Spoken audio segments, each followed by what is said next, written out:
안녕하세요 여러분. 건강하고 행복한 휴먼이 되는 길 홈트입니다. 요즘 홈트레이닝을 하시면서 질문을 많이 주시는데요. 오늘 영상에서는 명상 초보에서부터 고수까지 가장 궁금해하시는 질문 10가지를 속 시원하게 풀어드리려고 합니다.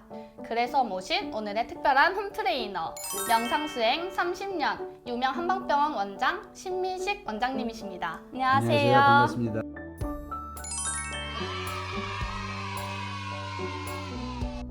원장님, 태일주 명상수행을 매일 하고 계시다고 들었는데 혹시 어떻게 하고 계신가요?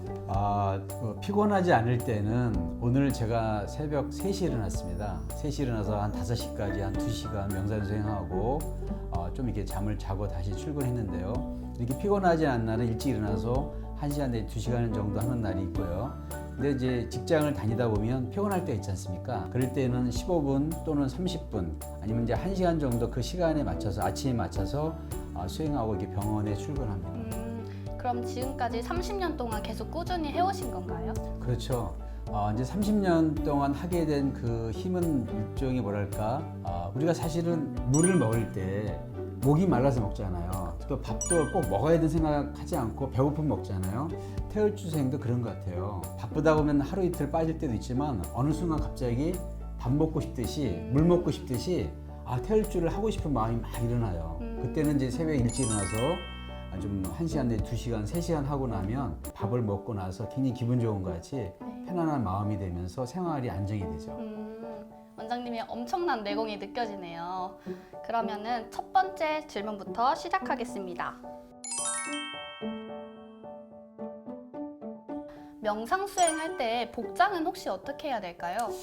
수도복이 제일 좋습니다. 근데 이제 수도복이 없을 때는 가장 편안한 옷으로 특히 아랫배를 조이지 않게 하는 게 좋습니다. 왜냐하면 호흡할 때 방해가 많이 되거든요. 그러면 혹시 트레이닝복도 괜찮을까요? 괜찮죠. 알겠습니다.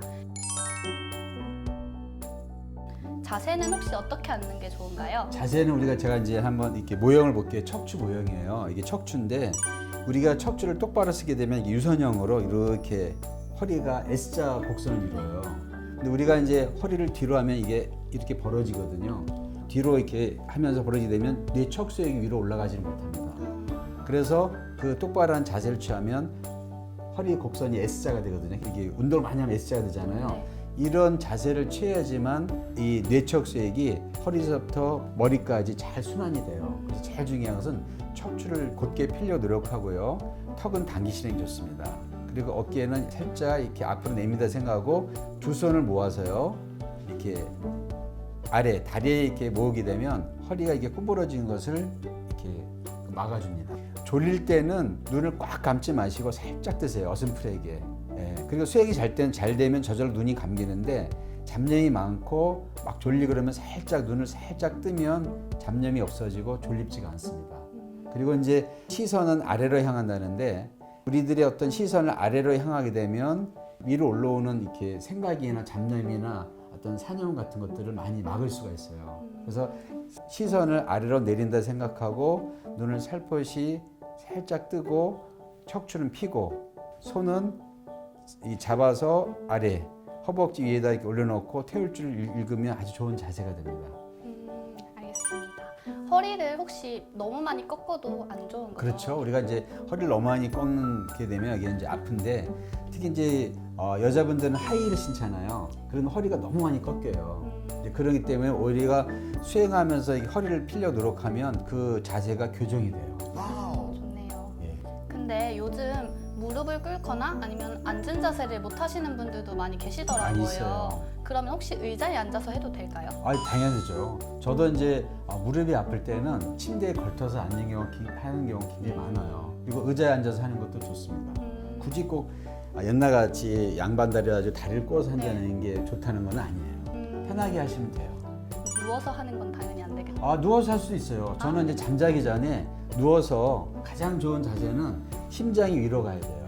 심장을 아래로 가면서 왼쪽으로 이게 잡는 자세로는 별로 안 좋습니다. 그래서 심장이 위로 가야 되고 다리를 모아야 돼요. 다리를 모아서 옆으로 그걸 와공이라고 그래요. 누워서 공부하는 거다. 와공이라고 하는데 오른쪽으로 누워서 손을 살짝 여기에 머리에 여기 대면 굉장히 편안한 자세가 돼요. 저는 이 자세를 굉장히 좋아하거든요. 아, 진짜요? 그러면서 이제 자기 전에 태울줄 한 5분 정도 쭉 있다 자면 깊은 잠을 자요. 다음날 이렇게 깰 때 굉장히 머리가 맑죠. 요즘 이제 20대, 30대 그런 학생들이 고민이 많아서 그런지 밤에 잠을 잘 깨요. 맞아요. 뒤척거리고 그리고 불면증 있는 경우도 있고요. 그리고 자고 나서도 잠을 푹 자지를 못하는 경우가 많아요. 그래서 항상 뒷골이 땡기고 눈이 피곤하다고 그렇게 호소하는 사람들이 꽤 많아요. 근데 이렇게 자기 전에 한 5분 정도 태울줄 읽고 자면 그런 어떤 증상들이 싹 사라집니다. 엄청나게 좋은 명상 수행이네요. 그렇죠.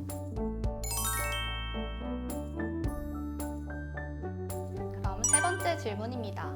명상 수행을 오래 하다 보면은 다리가 저리는 경우가 많은데요. 많아요. 그러면 혹시 자세를 중간중간 바꿔도 괜찮을까요? 그러면 예를 들면 컵에 진흙같이 그런 이게 좀 이렇게 부유물이 있고 맑은 물이 있으면 가만히 두면 진흙이 가라앉잖아요. 네. 똑같이 우리들의 몸도 생각이나 고민이나 이 생각 그런 것들이 가만히 있으면 가라앉아요. 근데 몸을 막 움직이면 컵을 움직이는 것 같이 만약에 수행하다가 갑자기 막 몸을 움직이거나 또 화장실을 자주 왔다 갔다 하면 이게 번잡해지면서 다시 잡념이 생겨요. 그래서 다리가 아프면 가만히 상체는 이렇게 가만히 있고 다리를 살짝 바꿔서 이렇게 바꿔주시고 그리고 다리가 만약 저리다 의자가 아닌 앉아서 할 때 그때는 다리 중앙이 용천혈이라고 그래요. 네. 우리 손바닥 가운데를 장심혈이라고 하는데요. 똑같이 용천혈을 이렇게 손으로 살살 문질러 주거나 이렇게 눌러주면 다리 저린 게 풀려요. 그러면 이제 앉아서 이게 할 수 있는 그런 시간이 길어집니다. 좋은 꿀팁입니다. 그럼 네 번째 질문입니다. 명상 수행할 때 잡념이 많이 생기는데 의식을 집중할 수 있는 팁이 있을까요? 예, 있습니다. 제가 그 말씀드린 걸 하면 잡념이 많이 좀 가라앉을 수가 있는데요.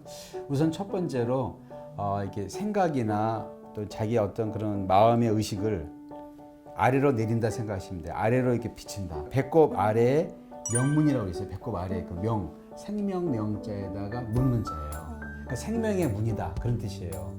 그리고 한약 용어로 기해라고 그래요. 그 부위를 또 기가 바다같이 많이 펼쳐진 곳이다 해가지고 그 장소가 생명의 문인데 거기를 이제 바라본다 생각하고 이렇게 수행하는 게 좋아요.